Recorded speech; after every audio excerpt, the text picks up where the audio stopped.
رب المشرقین ورب المغرب.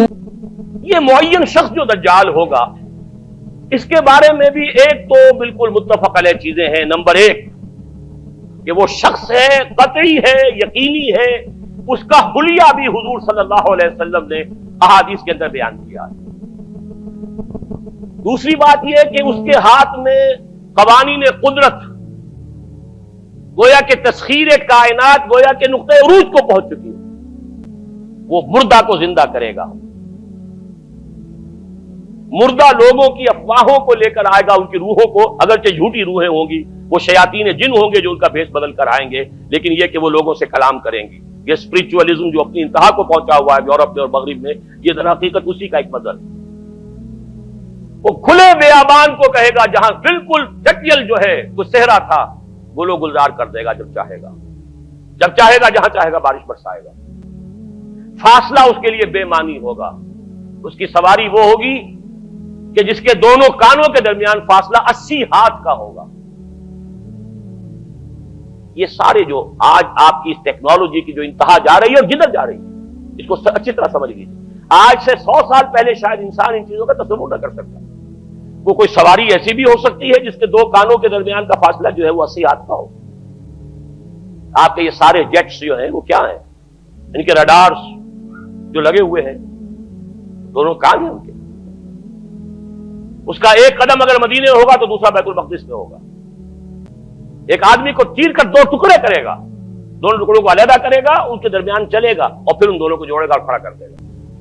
اس لیے کہ حدیث میں جو آتی ہے تفاصیل، اس سے معلوم ہوتا ہے کہ یہ دجال 2 دجل کرے گا.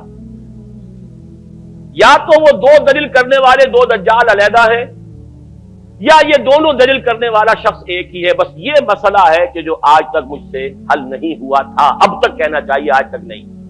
اور یہ اس میں علماء سے بھی گفتگو ہوئی ہے، اور جن لوگوں نے اس مفہوم موضوعات پر اپنا وقت لگایا ہے ان سے بھی گفتگویں ہوئی ہیں، تو وہ بھی اس مسئلے کو حل کرنے سے تاحال قاصر رہے. لیکن یہ کہ اب میری رائے یہ ہے کہ یہ 2 شخص ہیں علیحدہ علیحدہ، واللہ عالم.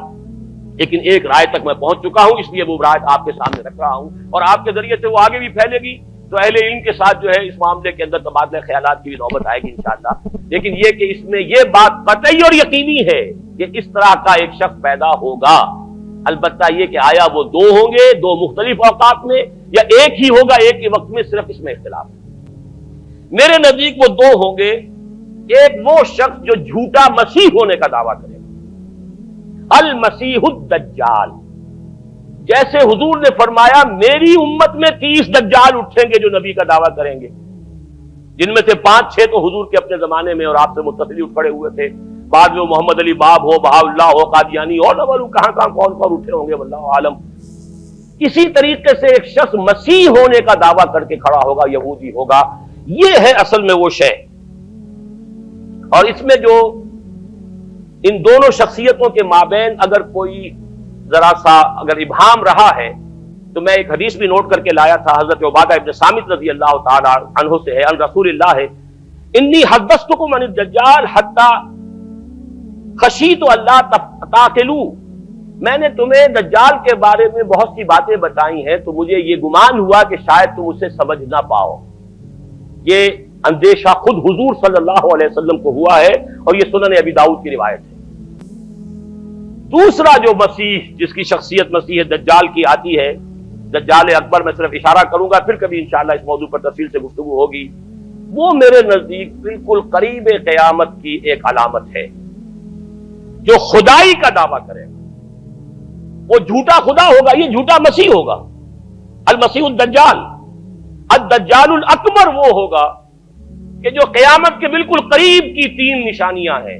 جبکہ وہ آ جائیں گی تو حدیث میں آتا ہے کہ اس کے بعد کسی شخص کے ایمان لانے کا، توبہ کرنے کا فائدہ نہیں ہوگا. ویسے تو علامات قیامت جو ہے ان میں سب سے پہلی میں نے بتایا تھا حضور کی بعثت خود علامات میں سے.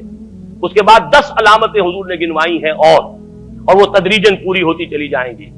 آخری علامات کے لیے حدیث سن لیجیے. عن ابی ہریرہ رضی اللہ تعالی عنہ قال قال رسول اللہ صلی اللہ علیہ وسلم ثلاث اذا خرجنا لا ينفع نفسا ایمانا لم تكن آمنت من قبل او کسبت فی ایمانها خیرا. طلوع الشمس من المغرب وخروج الدجال ودابۃ الارض. تین نشانیاں وہ ہیں کہ جب وہ ظاہر ہو جائیں گی تو پھر کسی کا ایمان لانا مفید نہیں ہوگا جو پہلے ایمان نہیں لایا تھا یا جس نے اس سے قبل اپنے ایمان میں کچھ اعمال صالحہ کی کمائی نہیں کی تھی. یعنی گویا کہ توبہ کا دروازہ بند ہو جائے گا. جیسے جب موت کے آثار شروع ہو جاتے ہیں تو توبہ کا دروازہ انسان کے لیے بند.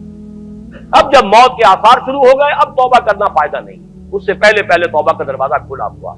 معلم یغرغر، جبکہ وہ موت کے آثار شروع ہو جاتے ہیں، گھنگرو بولنا شروع ہو جاتا ہے، معلوم ہوتا ہے کہ اب جا رہا ہے، اب توبہ بیکار. اسی طریقے سے پوری نوع انسانی کے لیے توبہ کا دروازہ بند ہوگا ایک وقت میں آ کر کہ اب کسی کے لیے توبہ نہیں، ایمان نہیں. اور اس کے لیے تین علامتیں بیان ہوئی ہیں. یہ بھی مسلم شریف کی روایت ہے.